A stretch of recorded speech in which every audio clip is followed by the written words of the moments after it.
Com o firme apoio dos Estados Unidos, em 13 de agosto de 2020, Israel e Emirados Árabes Unidos estabeleceram um acordo histórico, normalizando as suas relações diplomáticas. Esse marco foi seguido por acordos similares entre Marrocos, Bahrein e Sudão, solidificando uma nova era de cooperação no Oriente Médio. A normalização dessas relações é de extrema importância, especialmente quando consideramos a geopolítica portuária e estratégica da região.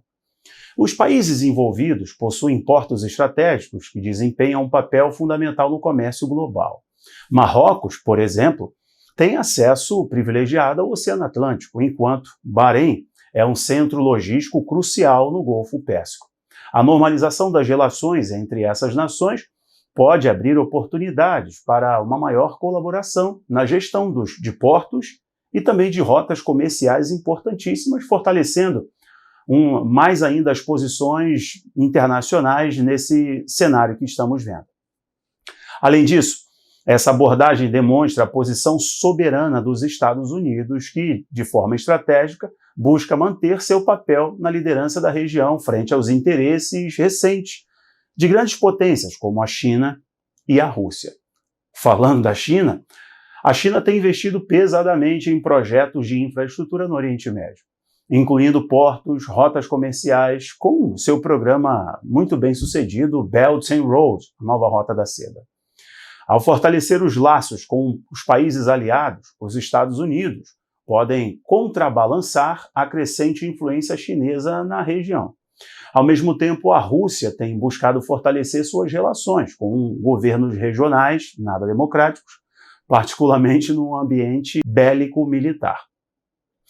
A normalização das relações entre Israel e seus parceiros árabes aliados fortalece a presença e influência dos Estados Unidos no Oriente Médio, especialmente diante dessas ameaças internacionais como China, Rússia, etc. Outro ponto importante que eu preciso destacar com vocês aqui é a riqueza das bacias de gás da região, que desempenham um papel estratégico no suprimento de energia global, inclusive para a Europa. Israel, por exemplo, é rico em reservas de gás natural e já iniciou a exploração e exportação desses recursos para a Europa, para o Egito e por aí vai. Essa dinâmica não apenas impacta a segurança energética da região, mas também cria oportunidade para as gigantes norte-americanas desempenharem um papel significativo na exploração e desenvolvimento desses recursos tão valiosos, tão importantes. A exemplo, a bacia do Leviatã. Por fim, a normalização das relações entre Israel, Marrocos, Bahrein, Sudão também podem ter implicações no equilíbrio de poder no Oriente Médio e na resolução de conflitos existentes e outros conflitos envolvendo Israel e Palestina. Esses acordos podem ajudar a promover um ambiente regional mais estável ou instável, dependendo da perspectiva com que se analisa os acordos de Abraão, os acordos entre Israel e os países do Golfo. A normalização das relações entre esses países não apenas promove a paz e a cooperação no Oriente Médio, mas também tem implicações significativas na geopolítica portuária, na posição soberana dos Estados Unidos em relação à China e à Rússia, nas oportunidades energéticas, petróleo, gás, no equilíbrio de poder regional e no fortalecimento da indústria belicista, pois a paz se faz com inimigos de guerra. Algum desses países que eu mencionei aqui já esteve em guerra direta contra Israel? É um fator importante nós destacarmos aqui, que Israel estabeleceu a paz com países que não são inimigos diretos de guerra. Interessante, né? Esses desenvolvimentos ressaltam a complexidade e a importância das dinâmicas geopolíticas da região. Estes países se tornaram os primeiros estados do Golfo a estabelecerem laços diplomáticos com Israel, seguindo os precedentes estabelecidos pelo Egito em 1979 e pela Jordânia em 1994, no famoso Acordo de Oslo. Inclusive tem um documentário da Netflix mostrando isso, um documentário, um filme, não lembro exatamente, sobre Oslo. O Sudão e o Marrocos também aderiram ao acordo, conforme eu falei para vocês, mas foi lá em 23 de outubro e dezembro de 2020, né, respectivamente. O Sudão foi movido pelo quê? O que levou o Sudão a normalizar com Israel? O Sudão foi movido por incentivos dos Estados Unidos, claro. Se você lembrar, o Sudão estava incluído em uma lista de promoção ao terrorismo, naqueles países que promovem o terrorismo. Automaticamente, ao normalizar com Israel, o Sudão foi tirado dessa lista de nações que financiam o terrorismo. O Marrocos, inicialmente resistente à normalização com Israel, sem uma solução para a questão palestina, acabou cedendo diante das vantagens econômicas com o incentivo do turismo e o reconhecimento norte-americano de sua soberania sobre o Saara Ocidental, já que era uma região muito disputada, inclusive. Omã até ponderou a fazer um acordo com Israel, a entrar nessa barca de normalização.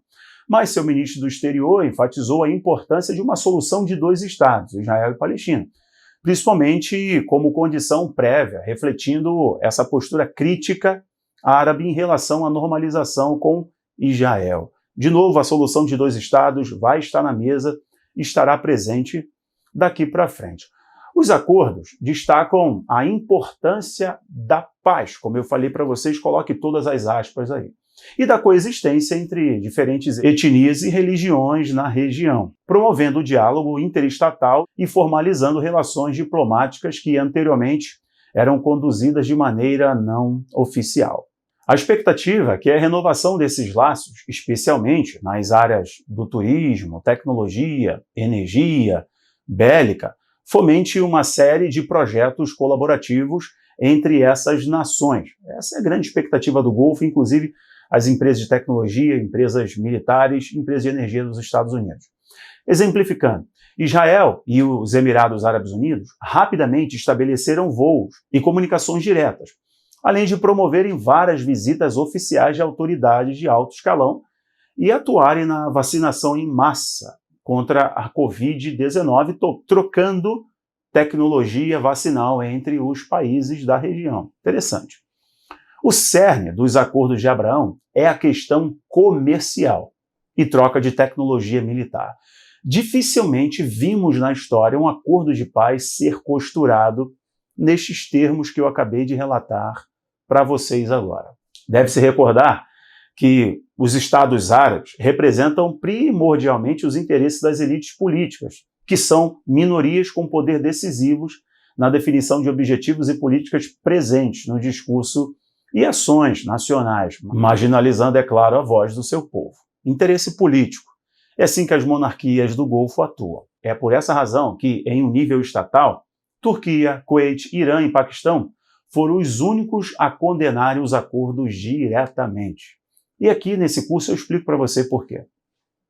Apesar de sua posição no Golfo, o Kuwait destaca-se como principal crítico face à proximidade ao Irã. A sua posição na economia internacional é peculiar, o maior poder de suas instituições, a manutenção do compromisso com o pan-arabismo, né, essa grande nação árabe, né, o mundo árabe se erguendo, criando um grande bloco. O Mohammed bin Salman falou isso outros dias, que o Golfo seria uma referência para o mundo. O pan-arabismo é uma corrente de pensamento que defende a unificação dos países árabes, que formariam uma única nação para defender-se das ameaças externas, né, as ameaças ao mundo árabe, colocando-se assim contra os conceitos e divisões impostas pelo Ocidente no decorrer da história. A gente acompanhou isso, inclusive, com a Guerra do Golfo e por aí vai. O seu declínio, né, do pan-arabismo, frente ao pan-islamismo, bem como a incapacidade de decidir uma liderança universal do mundo árabe, é o primeiro elemento que explica os recentes acordos de normalização. Com uma noção de solidariedade enfraquecida, mesmo que não na população, os Estados árabes tendem a agir mais conforme a teoria realista presume, nomeadamente assentando-se na autoajuda, promovendo interesses próprios e prezando pela sua sobrevivência em primeiro lugar do que do seu próprio povo. Note que há um leve tom crítico da minha parte nessa questão.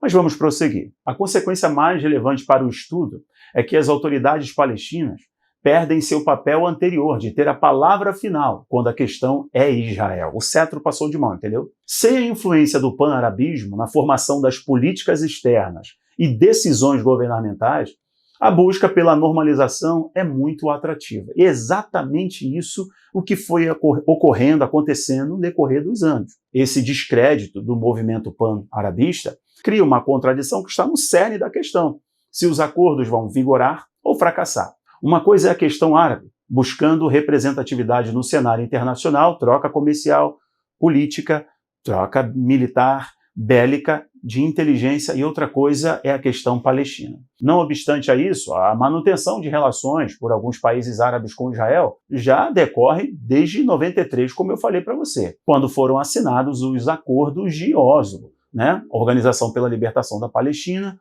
com Israel. Sendo assim, os acordos de Abraão são apenas oficialização de uma tendência à normalização que é percebida pelos palestinos como uma realidade cada vez mais próxima. Isso vem acontecendo, inclusive, desde 2018. Além desse aspecto estrutural representado pela decrescente do pan-arabismo, há fatores individuais que levam aos acordos, como os Estados Unidos ampliando o diálogo com a autoridade palestina. Qual é o fruto da desconfiança e visão negativa do líder palestino Mohammed Abbas para com o país? Inclusive, durante a pandemia, o Mohammed Abbas, o presidente da autoridade palestina, percebeu que o Emirados Árabes Unidos, com o apoio dos Estados Unidos, estava apoiando o rival político do Mohammed Abbas, do presidente da autoridade palestina, lá na Cisjordânia. Diante desse descontentamento, o Abbas recusou a ajuda do Emirados Árabes Unidos durante a pandemia, porque durante a pandemia a Palestina sofria muito, economicamente, socialmente, como historicamente já sofre.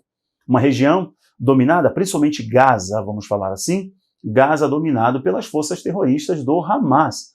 Logo, sofre muito porque eles utilizam todos os recursos, inclusive de ajuda humanitária, para seu projeto terrorista, criando túneis, criando armas e etc. Roubam até gasolina de hospital. Mas o Abbas, que é o presidente da autoridade palestina, percebeu que os árabes estavam tentando enfraquecer suas posições políticas ali, então eles recusaram a ajuda do Emirados Árabes Unidos. Aqui você entende a engrenagem do Acordo de Abraão. É através de relações diplomáticas e acordos econômicos. Eu preciso explicar para vocês, inclusive, os ganhos comerciais oferecidos aos países que normalizariam. Inclusive, megaprojetos econômicos que foram criados para conectar as regiões. Um exemplo desse é a megacidade Neom e Deline, na Arábia Saudita. O primeiro, anunciado em 2019, visa a construção de um corredor ferroviário ligando o porto de Haifa, em Israel, a outros hubs de transporte pela Arábia Saudita, Jordânia, Emirados Árabes Unidos e Omã, já ali na costa do Golfo. O investimento em infraestrutura concentra-se, em particular, na Jordânia e em Omã, visto que boa parte da infraestrutura já existe. A Jordânia tornar-se-ia, então, o ponto focal do comércio para com a Europa, visto que a rota seria o caminho mais direto, desde o Golfo e o Iraque. O intuito é promover a maior conectividade comercial na região e, com isso, oferecer normalizações diplomáticas ou acordos de paz. Eu deixei alguns pontos importantes para vocês neste começo, nesse nosso ponto inicial, Start. Vamos dar continuidade. Seja muito bem-vindo ao curso Acordos de Paz, a Nova Ordem no Oriente Médio. Vocês estão vendo situações atuais e outras situações de desdobramentos que vêm de 2020, quando foram anunciados os acordos de Abraão, promovidos pelo Donald Trump, Jared Kushner e vários membros dessa equipe que estruturou o Acordo de Abraão. Fique comigo até o final, eu atualizei o e-book dessa questão e trouxe outras aulas. Logo, vocês vão ver um mix de aulas antigas e aulas novas, como essa daqui. Vamos prosseguir. Não esqueça de baixar o e-book que está bem aqui embaixo. Vamos lá. Esse é um episódio gratuito da série Acordos de Paz, disponível na plataforma Aba Play. Torne-se membro e tenha acesso a todo o conteúdo Acordo de Paz.